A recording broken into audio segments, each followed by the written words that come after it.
Have you ever wondered why everything feels harder if the economy is doing so well? Today we'll discuss a K-shaped economy and why the same crisis made some people richer while leaving others permanently behind. Imagine two people living in the same city. They are the same age. In March 2020, both lost something. One lost their job at a restaurant. The other lost a little money in the stock market. Fast forward 2 years. The first person is working longer hours, earning less after inflation, and has no savings. The second owns stocks, a house worth 40% more than before, and just bought a second property. Under the same economy, after the same crisis, they had very different outcomes. This isn't bad luck, and it isn't about working harder. Economists have a name for this split: the K-shaped economy. One line goes up, one line goes down, and once they separate, they don't easily come back together. We're going to break down where the idea of a K-shaped economy came from, why modern crises don't hit everyone equally, how asset owners quietly pulled away from wage earners, and why this pattern may define the rest of your working life. Because once you see the K-shape, you start noticing it everywhere. For decades, economists described recoveries using letters. A V-shaped recovery meant a fast crash, then a fast rebound. A U-shape meant a slower recovery.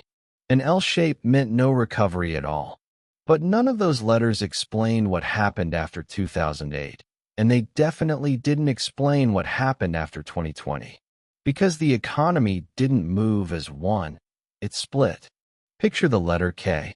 The upper arm goes up: high-income professionals, stock owners, homeowners, tech workers, and people with access to capital. The lower arm goes down: service workers, renters, hourly employees, small business owners without cash reserves, and people living paycheck to paycheck. Same recession, two completely different recoveries. That's a K-shaped economy. Most people think the K-shaped economy began with COVID. It didn't. COVID revealed it, but the foundation was built decades earlier. In the 1980s and 1990s, wages stopped rising with productivity, asset prices began growing faster than incomes, and financial markets became central to economic growth. Then came 2008. After the global financial crisis, banks were rescued, markets were stabilized, and interest rates were pushed near zero. This saved the system, but it also changed who benefited. If you owned assets, cheap money helped you. If you only sold your labor, it didn't. The K-shape was forming quietly, long before anyone named it. Here's the uncomfortable truth: not all jobs are equally fragile. During downturns, knowledge work often moves online. Capital can hide in financial markets, and corporations can borrow cheaply.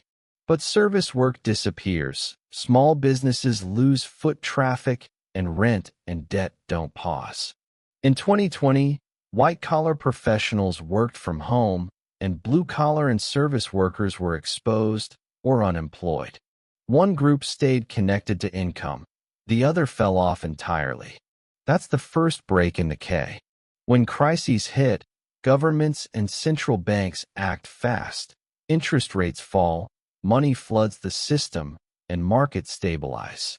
But here's the catch: that money doesn't reach everyone equally.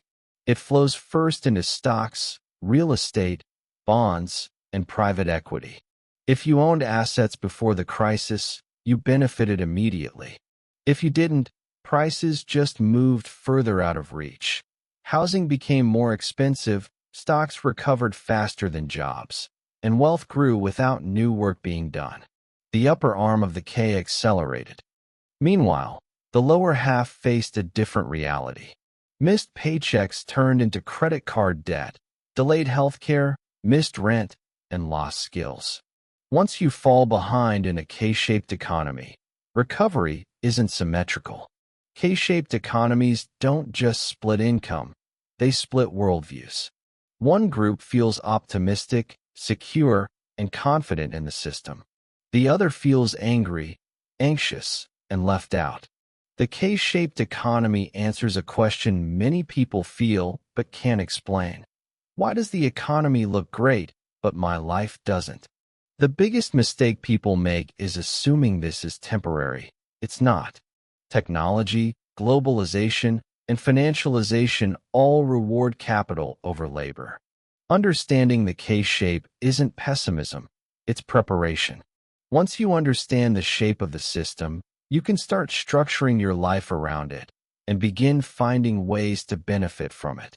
If this video helped you understand why the economy can look strong on paper while everyday life feels harder, consider subscribing for more economic history.